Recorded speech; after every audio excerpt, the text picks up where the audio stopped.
देख रहे हैं बिहार लाइव टुडे। मैं हूं केशव। जी हाँ, बिहार में चुनाव की तारीखों का ऐलान हो चुका है और पहले चरण के मतदान की प्रक्रिया कहीं ना कहीं समाप्त हो चुकी है। अब बात करें दूसरे चरण की, जब दूसरे चरण की बात होती है तो वो 3 तारीख की होने वाली है और हम यही कवरेज के थ्रू आज पहुँचे हैं पटना से करीब 35 किलोमीटर की दूरी पर सोनपुर विधानसभा।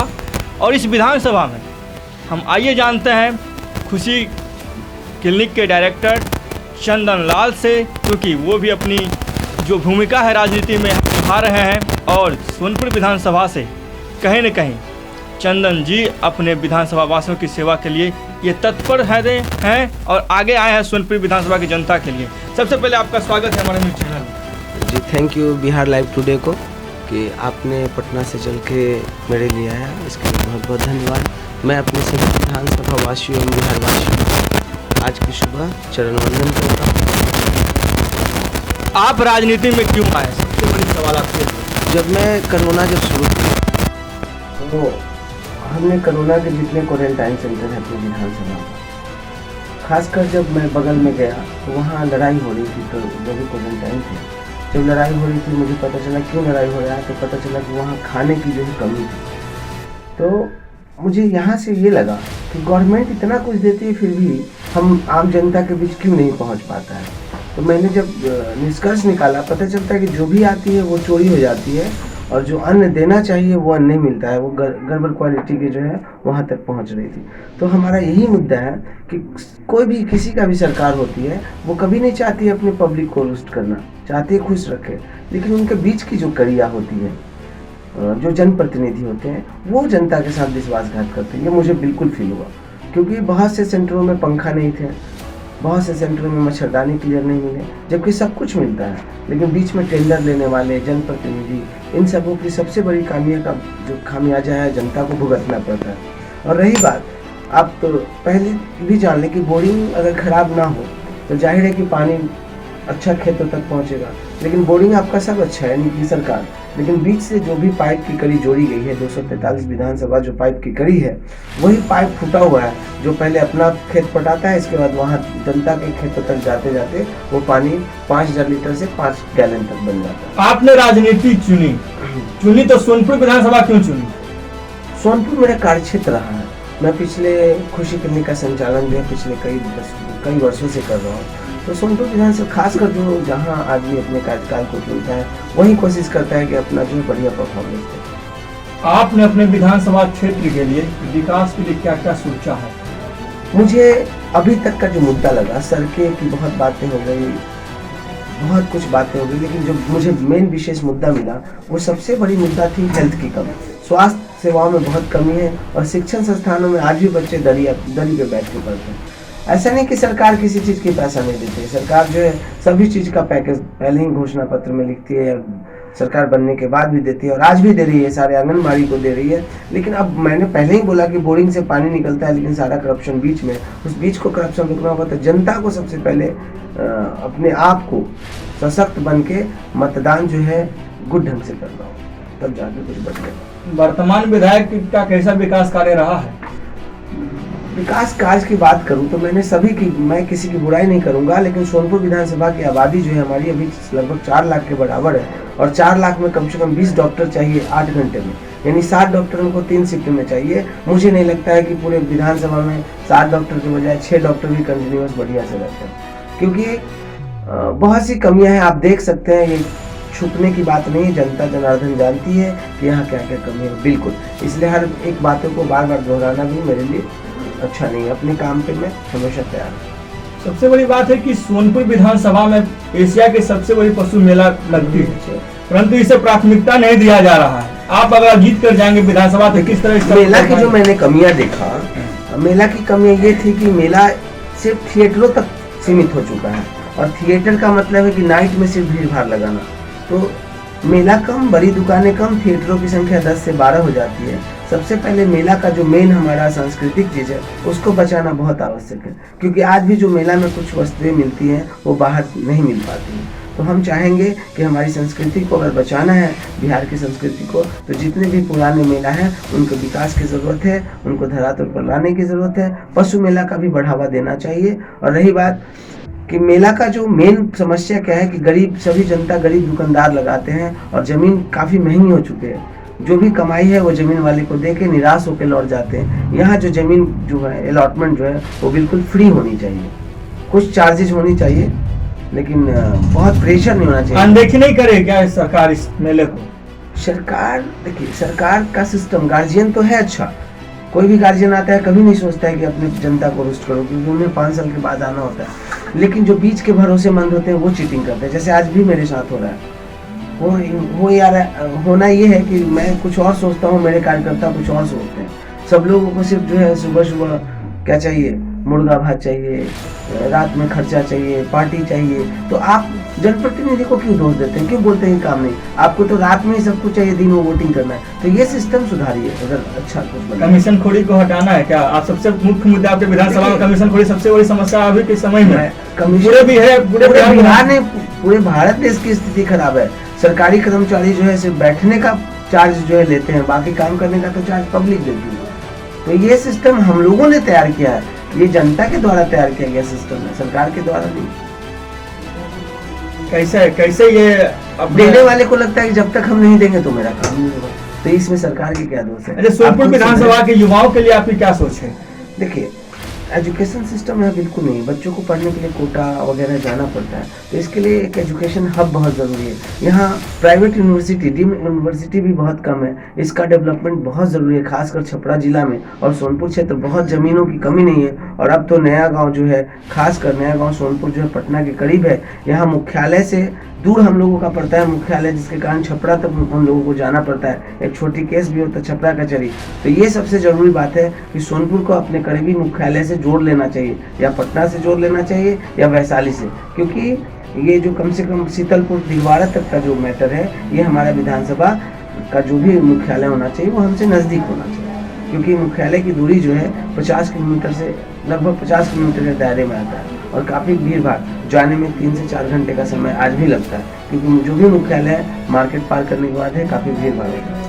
सड़कें की समस्या बहुत बड़ी समस्या लग रही है आपके क्षेत्र में? सड़कें की समस्या इतनी, देखिए मैं पहले भी बोला है कि पैकेज में कमी नहीं है। अब सड़कें ठेकेदार लेते हैं, जनप्रतिनिधि उनको देते हैं, तो जब तक आप जनप्रतिनिधि ठीक नहीं रखेंगे, अब बाल्टी कुएं से पानी खींचना है, बाल्टी फूट गया तो इसमें कुआं का क्या दोष है? बाल्टी से पानी चला छिद्र है, तब तक आते आते ऊपर 1 लोटा मिलता है। मैंने भी बचपन में बाल्टी डाली है कुएं में, तो ये सब देखने को मिला है, ये सब, और ये सभी लोग जानते हैं। लेकिन पढ़े लिखे अगर युवा हमारे साथ, मैं चाहता हूँ कि जो भी बुद्धिजीवी हमारे क्षेत्र का है, क्योंकि मैं क्षेत्र का भ्रमण पूरी तरह से नहीं कर पाया, मैं बीमार हो चुका था, तो मैं चाहता हूँ कि क्षेत्र के भ्रमण तो सब करते हैं 5 साल में 10 दिन के लिए, 10 दिन के लिए सब मानते हैं। आप फेस पे वैल्यू पे वोटिंग ना करें, वोटिंग करें कॉन्फिडेंस पे, वोटिंग करें टैलेंट पे, वोटिंग करें इस ट्रेडिशनल ट्रैक को चेंज करने के लिए।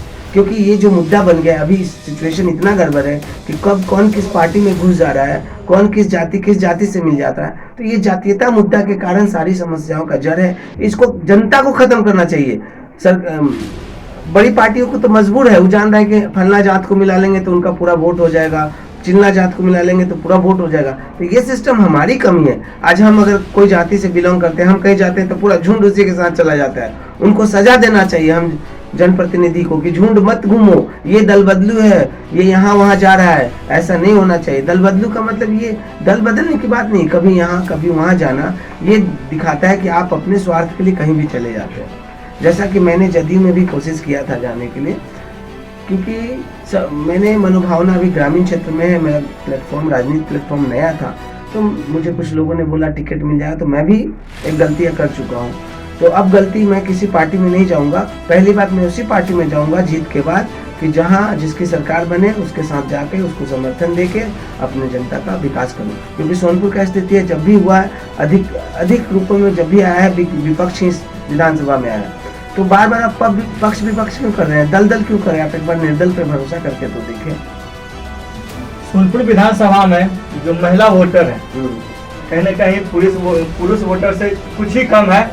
आप महिलाओं के लिए क्या करें, क्योंकि वो आपकी जीत के लिए सबसे बड़ी यहाँ जो है महिलाओं के लिए सबसे पहले लघु उद्योग की बहुत कमी।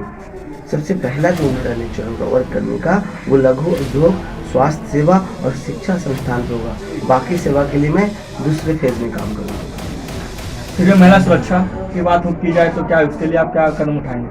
महिला सुरक्षा के लिए तो गवर्नमेंट ने बहुत कुछ उपाय किया है। महिला सुरक्षा के लिए, महिला को सबल बनाने के लिए हर स्कूल में कराटे, योगा ये सब होना चाहिए। बचपन से ट्रेनिंग होना चाहिए। महिलाओं की शिक्षा के लिए जितना से जितना हमें कोशिश करनी चाहिए। तो कोशिश क्या होगा, स्कूल की स्थितियाँ इतनी गंदी हो गई हैं कि सिर्फ खान पान तक ही सीमित हो गई है स्कूल। तो इसको नहीं, सरकार तो सोचा कि खान पान देने से हमारे बच्चे हेल्दी होंगे, जिनको नहीं मिलता है, गरीब बच्चे जाएंगे, साइकिल भी मिला।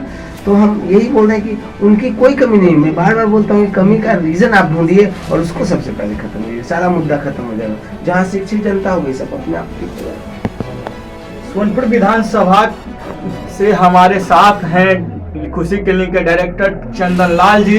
इनका साफ साफ कहना था कि सोनपुर विधानसभा को अगर कहीं ना कहीं आगे ले जाना है तो सिस्टम को चेंज करना पड़ेगा। और सिस्टम तभी चेंज होगा जब नए लोगों पे भरोसा किया जाएगा, निर्दल पे भरोसा करेंगे, तभी सरकार चेंज होगी। सबसे बड़ा एक क्वेश्चन आपसे, और अपने विधानसभा वासियों को कुछ संदेश अपने तरफ से देना चाहेंगे? मैं सभी अपने सोनपुर विधानसभा के आदरणीय मतदाता जन, बड़े भाई, छोटे भाई को शुरू। पहली बात कि मैं बीमार होने के कारण पूरे क्षेत्र का भ्रमण करने में मैं चूक रहा हूँ। तो आप सभी से आग्रह मैं ये करूँगा कि आप चंदन मेहता बनकर चुनाव लड़ें, ताकि जो है एक सच्चाई के रास्ते पे चलूँ और आगे विकास की कामना करूँ। कितना कम संख्या है और बता दीजिए जनता को ये भी? हमारा जो चुनाव चिन्ह है वो चारपाई छाप है और नंबर 10 है।